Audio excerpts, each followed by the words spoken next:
his position as an officer. So this man was a police officer in Oklahoma City. I'm gonna get more into it, but I wanted to let you know I'm just kind of glancing over some notes and different things. And then later I'm gonna go over a different article,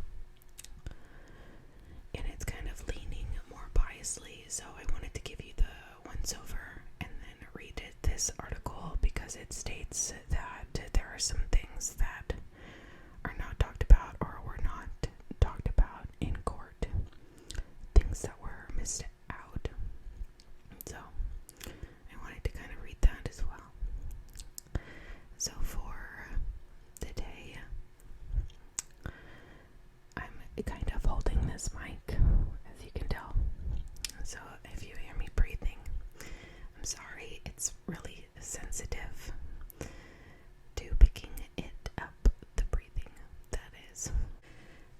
So Daniel Holtzclaw was born on December 10th, 1986. He is technically Guamanian American. His dad was in the military when he met his mother, and his mother is a Japanese woman, and his dad is white, so he is of mixed race. His dad's name is Eric Holtzclaw, and his mother's name is Kumiko Holtzclaw. Now his father is actually also in the law enforcement field. He is a lieutenant with the Enid Police Department, I believe is how you pronounce it. It might be something else, but it's spelled ENID. And this is approximately like 70 miles or so north of Oklahoma City. Holtzclaw graduated from Enid High School in 2005, and this is where he played high school football, and then he did a pretty good job as a linebacker at Eastern Michigan University. He then graduated from that university with a degree in criminal justice in 2010. And then, unfortunately for Daniel, he was not accepted into the NFL. He was attempting to get drafted into the NFL. So then he decided to join the police force at the Oklahoma City Police Department.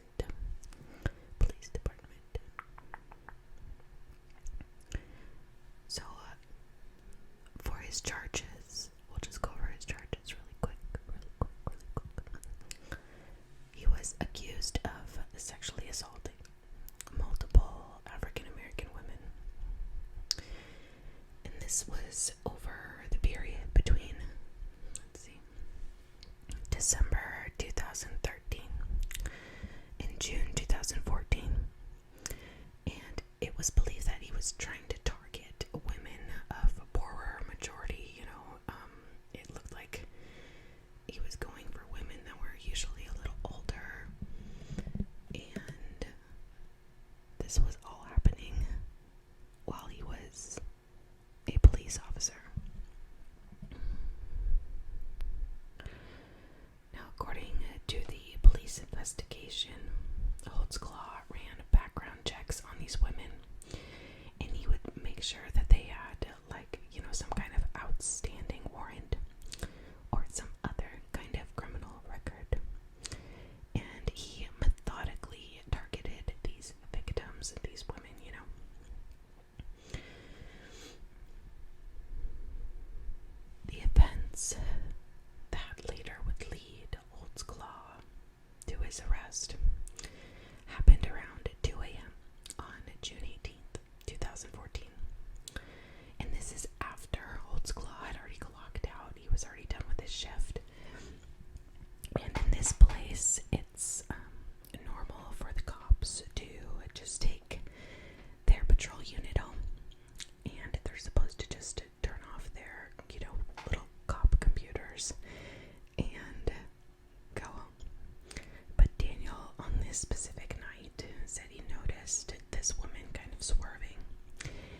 was kind of targeting this area.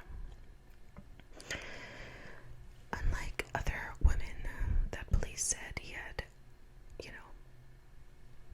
targeted, she was not poor, and she had no police record.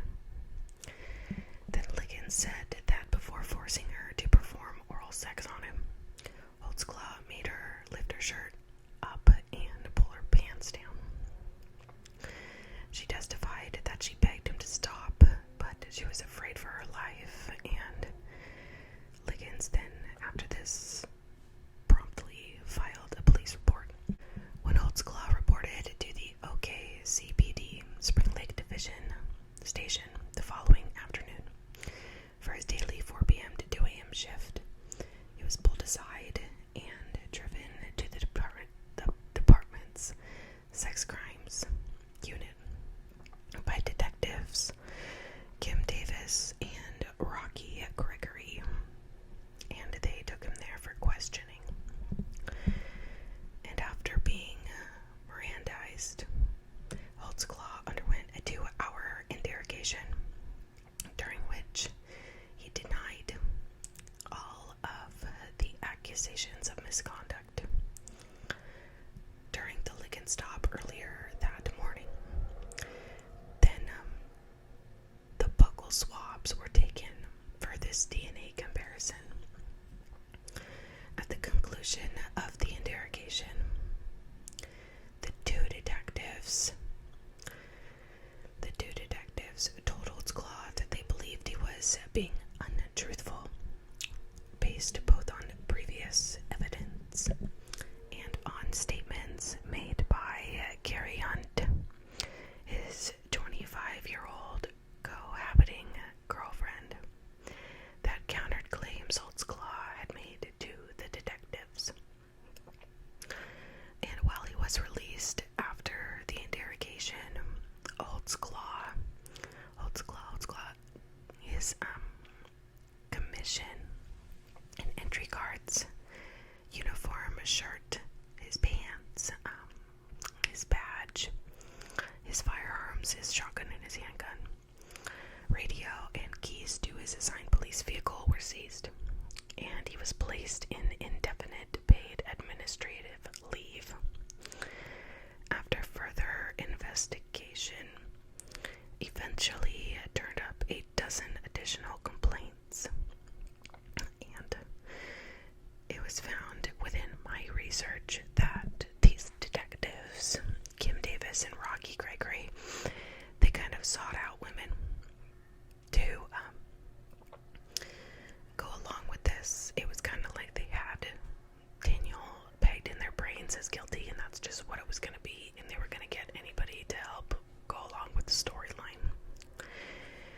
And there was one interrogation that I saw of a woman basically saying in so many words, well, if I say it, then it must be true. And the cop is kind of like, I didn't hear that, kind of a thing. And they thought that the recording was shut off, but it was not. I'm going to link below the Michelle Malkin documentaries about this, because seriously, if you have not watched them, it brought all of this to a new light for me. It goes into a lot more depth than just your basic true crime daily video, 10-minute short video that kind of goes over like a smooth once over. But it goes into a lot of detail, and the proof that she has in that, making him look not guilty, is insane. So I really want you guys to watch that before you make any decision. And just so you know, the whole jury was white, and it consisted of 8 men and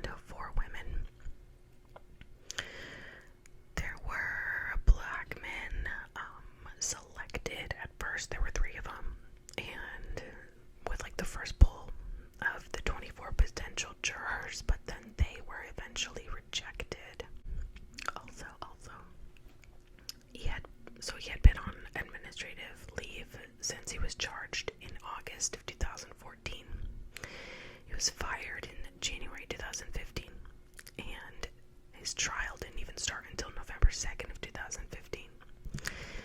So just for him being pegged as this guy, he lost his job without even being held up in court or anything. He just had these charges pressed against him.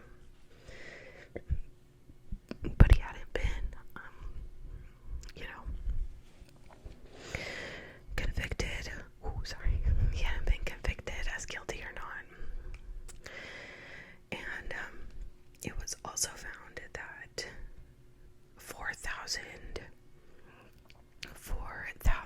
emails were deleted that were pages and attachments that were supposed to be held but were destroyed by the DNA analyst Elaine Taylor, and she retired earlier this year, but she deleted everything that had to do pertaining to the Daniel Holtzclaw case.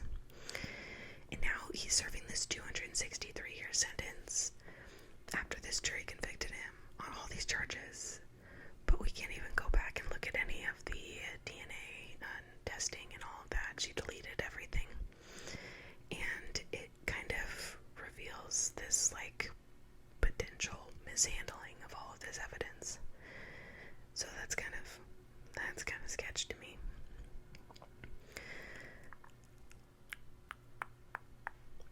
Just the lab reports and all those things, and that's kind of what Daniel's defense was, is you guys don't have any DNA proof, and you want to say that my client is guilty. You don't have video footage, you don't have anything, you just have these women's word against his word, so you kind of have to go off of all these other things.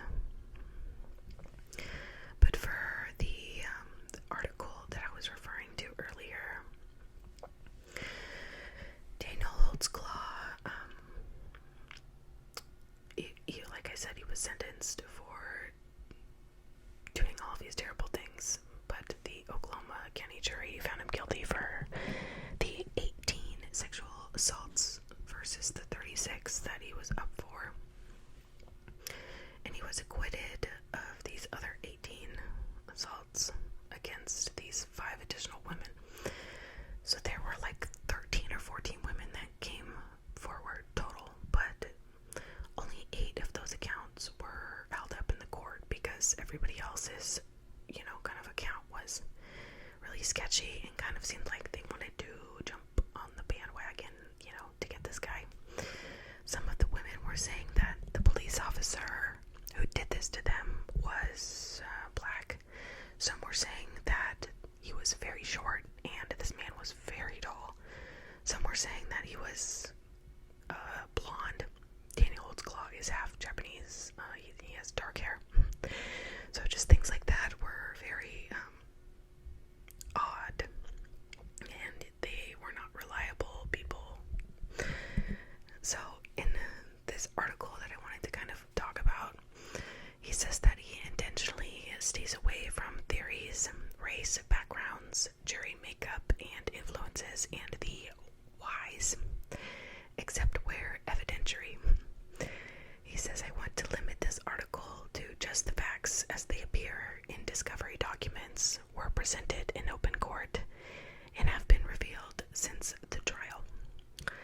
Not long after Daniel Holtzclaw was arrested and criminally charged, he was called and asked by his defense lawyer, Scott Adams, to take a look at the case and to give his opinions. And he says that this conversation went like this. Now, before I get right into the telephone call that I was going to jump into, I didn't even say who wrote the article. It's Brian Bates.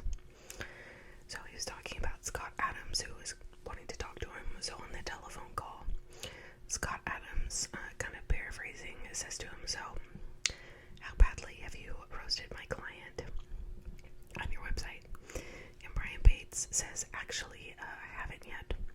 I was waiting for some of the details, but it's coming. Scott Adams says,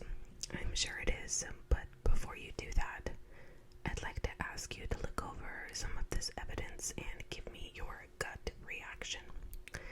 My guy claims he's completely innocent, but you know how that goes. You may know some of these women, and you may be able to give us some insights as to why they'd make these accusations, if they're not true. Or maybe my guy's guilty, and you can convince me of that. In that case, I may need to focus on a plea. Now, at the time, I was known for an advocacy website that I ran that often highlighted police offenses in those who victimize some of the most vulnerable amongst society. I've known Mr. Adams both personally and professionally for several years. I've worked directly and indirectly on many of his cases. I first formally met Mr. Adams when I hired him in 2005 to successfully represent me when I too faced false accusations by multiple female accusers in the wrath of Oklahoma City Police Vice Lieutenant Doug Kimberlin and then Oklahoma County District Attorney Wes Lane, both of whom care very little about truth nor justice. In the end, my female accusers were shown to be liars, and the original charges were all dismissed. That experience and the work I did on my own case convinced me to become a licensed, armed, private investigator. That much of the investigation seemed premature, biased, and greatly flawed.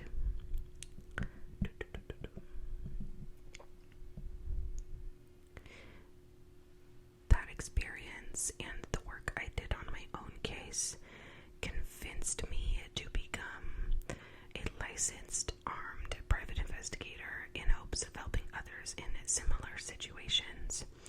I currently own and operate Bates Investigates BI agency. After looking over the evidence available at the time, I told Mr. Adams that though I had no idea if Daniel was innocent or guilty, I did not believe there was anything at that point proving Daniel Holtzclaw had committed any crime. In fact, I agreed with Mr. Adams that much of the investigation seemed premature, biased, and greatly flawed. My next step was to meet with Daniel Holtzclaw in person. And it says, unlikeliest of allies. Upon meeting Daniel Holtzclaw for the very first time in Mr. Adams' office, while Daniel was out of jail on bond, his first words to me were, they taught us about you in the police academy. An unflattering reference to my 20-plus years of high-profile activism spotlighting street prostitution and human trafficking in Oklahoma City through my website, johntv.com, and numerous local, national, and international television appearances. Activism that often has me harshly criticizing police and the Oklahoma County District's Attorney Office.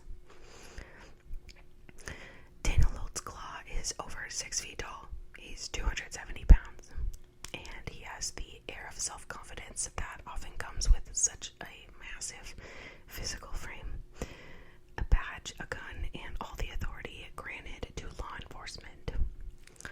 To be honest, upon first glance, Daniel Holtzclaw embodied just about every negative stereotype of a police officer that I held. He was white, though in reality he's half Japanese. He obviously spends a lot of time at the gym, is cocky, and in his mind the end justifies the means when you're a police officer protecting the citizenry from the scum of the city. But as I spent those first few hours going over the case with Daniel Holtzclaw, as he went over all of it with him, he kind of realized something that was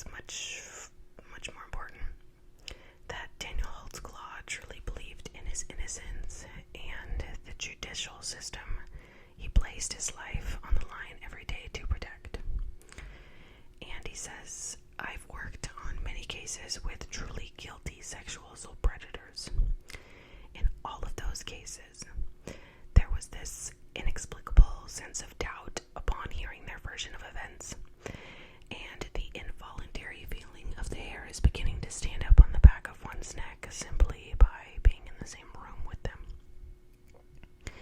That never happened once with any interaction that I had with Daniel Holtzclaw. And after meeting with Mr. Adams, then with Daniel, and finally with Daniel's father, Eric Holtzclaw, who's lieutenant with another police agency in another city in Oklahoma, I was asked to officially assist in Daniel's defense. There's a question on here that says, do I think Daniel Holtzclaw is guilty or innocent?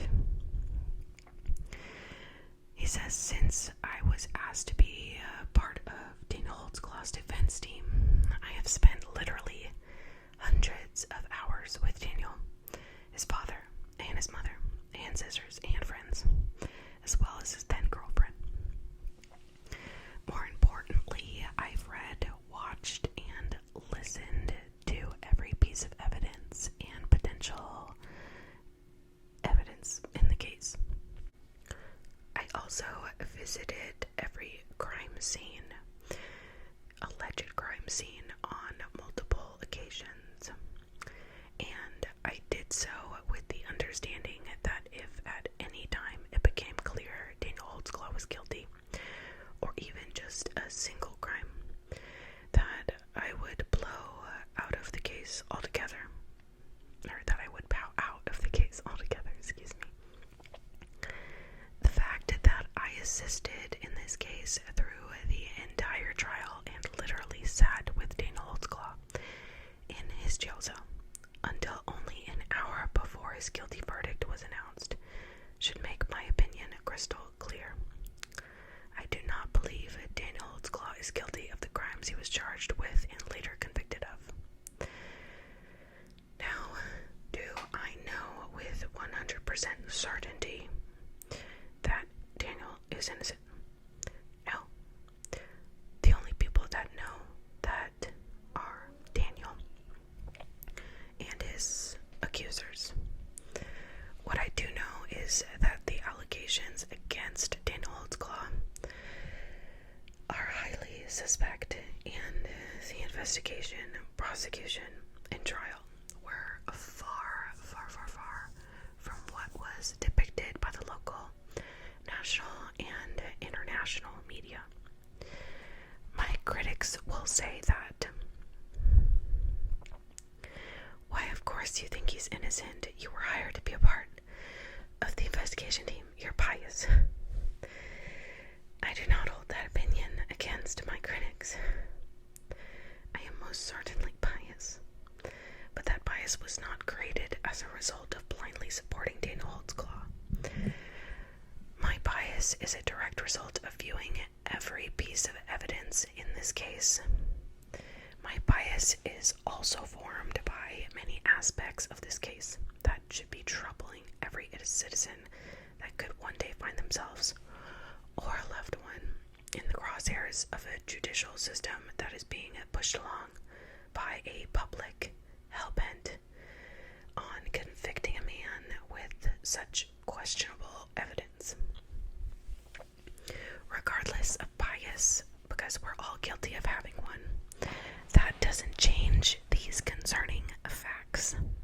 Sorry, I'm just getting uncomfortable because the baby is pressing on my, what do you call that?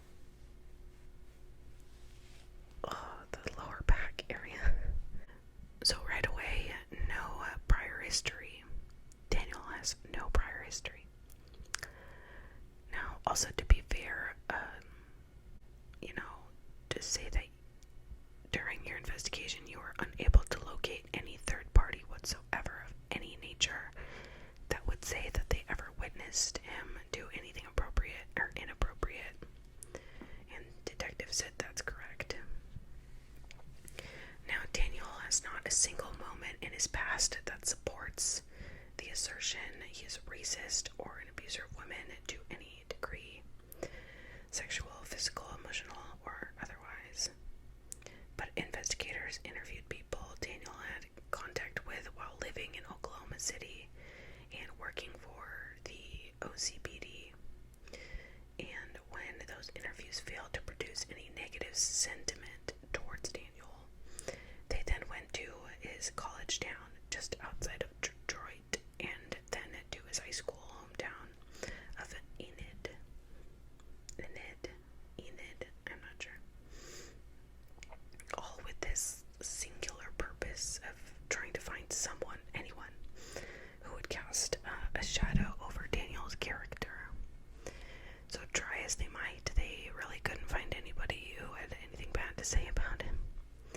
Not one single ex-girlfriend, classmate, anybody, one-night stand, co-worker, acquaintance. They couldn't find anybody to say anything bad about Daniel.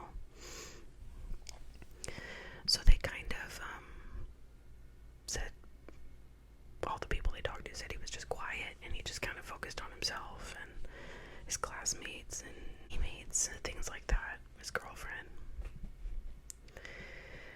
And then they tried to go so far as to get Daniel and his girlfriend to break up and say that they were cheating, or that he was cheating on her, but it was all completely untrue. It was this tactic that they were trying to use to put pressure on the defendant. And it says victim profile created out of thin air. According to the detective's own formal reports, within 24 hours of Janie Ligon's initial complaint, investigators assumed there must be additional victims. So to find those victims, Lieutenant Timothy Mutsney of the Oklahoma City Police Department arbitrarily had detectives compile a list of all these black females with a history of prostitution and drugs. Even though Liggins herself had no criminal conviction for drugs or prostitution, she was literally a sweet little grandma who ran a daycare. But anyway, detectives Kim Davis and Rocky Gregory then began randomly contacting women on that list.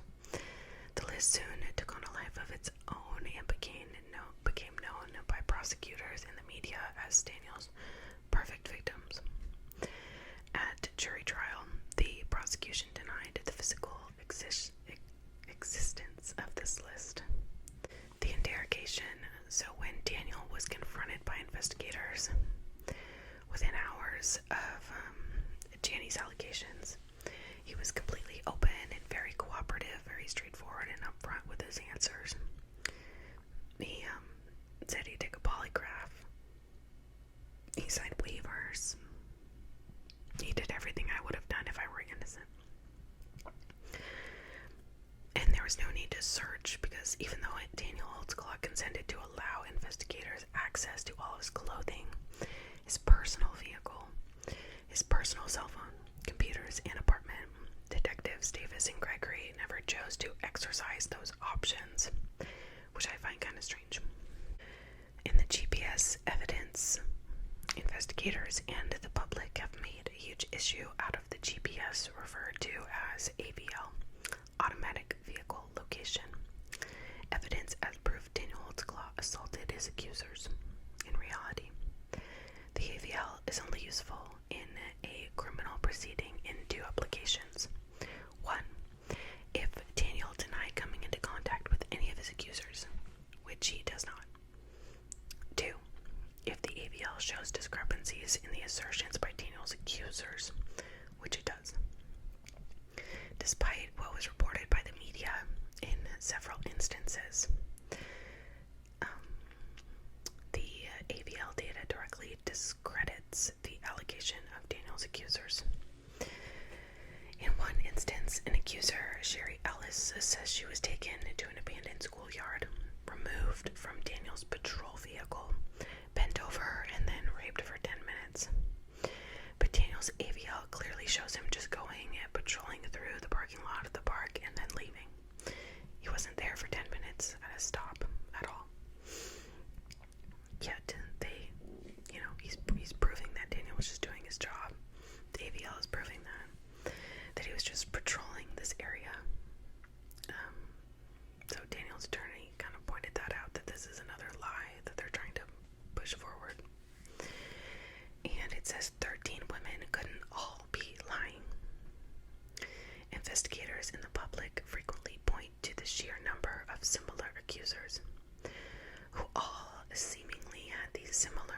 accusations.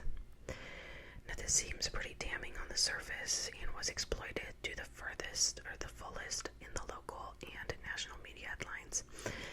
However, the similarities lose their punch when you realize the only reason the accusers have the same profile, black females with a history of drug or prostitution, is because those are the only people that investigators went out looking for and looking to interview. So additionally, as supported by the audio recordings and police reports of those interviews, investigators told the women up front and even told their family members and loved ones that they believed they may be a victim of sexual assault perpetrated by a police officer that they had contacted or had been in contact with in the recent past. This even after all the allegations against Daniel and his face have been shown on the news. So a lot of people already knew about the case and kind of what was going on. So if you only interview women who fit this particular profile that you completely made up, and you tell individuals up front what type of information you're looking for, inappropriate sexual contact, then you're kind of creating this self-fulfilling prophecy. Investigators and the prosecution knew their case was only strong if they piled on victims, even if those victims' allegations were shown to be lies. Now, this whole article is very, very long, and it keeps going on and on. But in summary, this guy just worked on the case for countless hours, and it just points out all of these different things that a lot of people don't know. So if you do want to read through the whole thing, you totally can. My storage on my phone, because I do record on my cell phone, is gonna be full any second. I already know it's gonna pop up saying video end, video's over, because you don't have any storage. So I wish I could go further into it, but I can't right now. So if you guys do want a part 2 where I continue on, then I will give you that.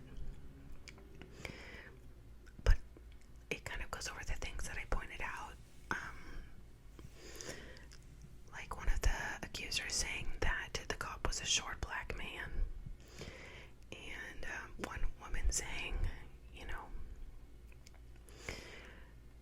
I think she said, even if he didn't rape anybody, he still should be, is this good evidence? Even if he didn't rape nobody, he's still getting in contact with people and he's arrested. Now, she doesn't even say that she got